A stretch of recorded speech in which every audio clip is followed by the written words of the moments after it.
can be difficult to have integrity in the workplace at times, especially when it seems that many people are succeeding through unethical behavior.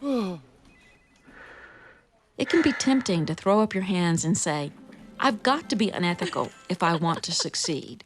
Or, if I'm ethical, I'll go broke. This type of thinking creates a false dichotomy between being ethical and failing, or being unethical and succeeding.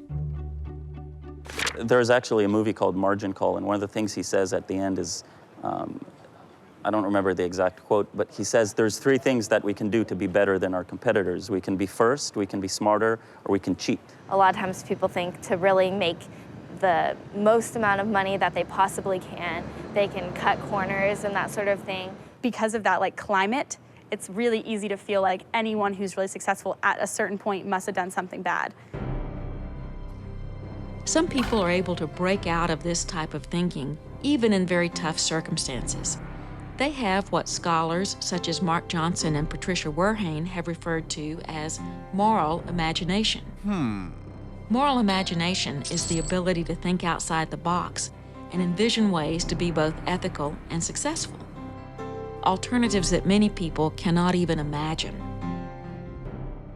Hindsight is always 20/20, right? You don't always know that you being ethical is going to benefit you in the long run. So it takes a lot of courage and a lot of confidence to say that, okay, I don't know what the outcome of this is going to be, but I'm trusting that this is going to benefit me in the long run. And I think you have to find that courage sometimes. It's not always easy. I encountered a vivid example of moral imagination in my research with Patrick Murphy that was published in Journal of Advertising. The CEO of a major advertising agency described a time in which his largest client, who accounted for more than 1/3 of his agency's revenues, asked him to do something he considered unethical.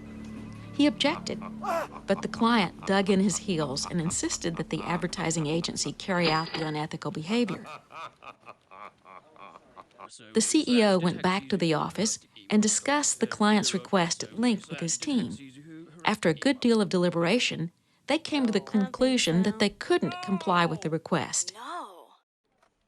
At the meeting the next day, the CEO used his most persuasive arguments in objecting to the behavior, but the client stood firm.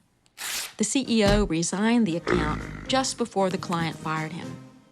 Suddenly, 1/3 of the agency's revenues disappeared. Typically, in a situation like this in advertising, most, if not all, of the people working on the account get pink slips. They're fired to reduce the agency's fixed costs dramatically and immediately. The CEO said that he did not believe that this was the right thing to do. He gathered his team together, and they brainstormed ways to cut costs and pitch new business. And then they did those things. In the end, no one was fired, and the agency made it through the crisis successfully with its credibility and its reputation intact. It had become a legend that embodied and communicated the values of the organization. There's a brewery in town called Hops and Grain, and they have made a commitment to being ethical in the way that they use environmental resources. For their excess hops and grain, the refuse that's left after the beer-making process, a lot of places send it off to farms so it can be eaten by cows, but there aren't a lot of farms with cows near Austin, and so that uses a lot of gasoline. So their idea, which is clever, is to make dog biscuits out of it.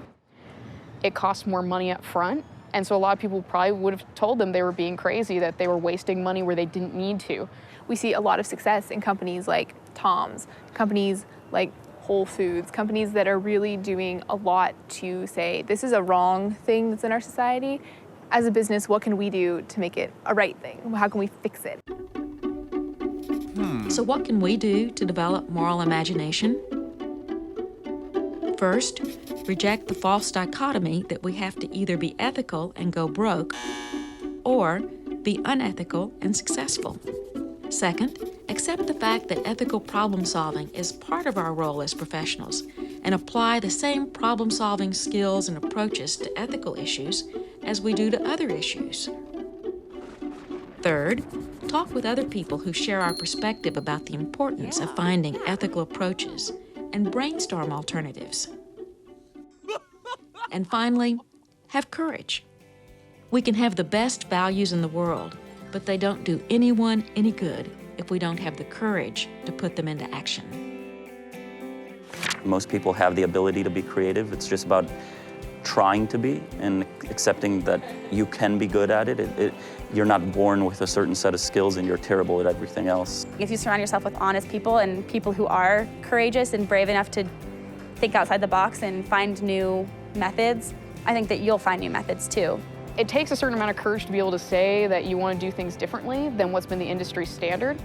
Your intuition says that, oh, if I do something like this, it's not going to be beneficial for me as a company or as a business owner or as an employee. But that's really not always true. And I would question you to question your own intuition and think outside the box. I definitely think that dichotomy is shifting and is changing, and people aren't believing it. And I think that because we're seeing this shift away from that dichotomy, we're seeing a great improvement in our society, and we're seeing businesses that are ethical be very successful. And I think that's a great trend to see going on.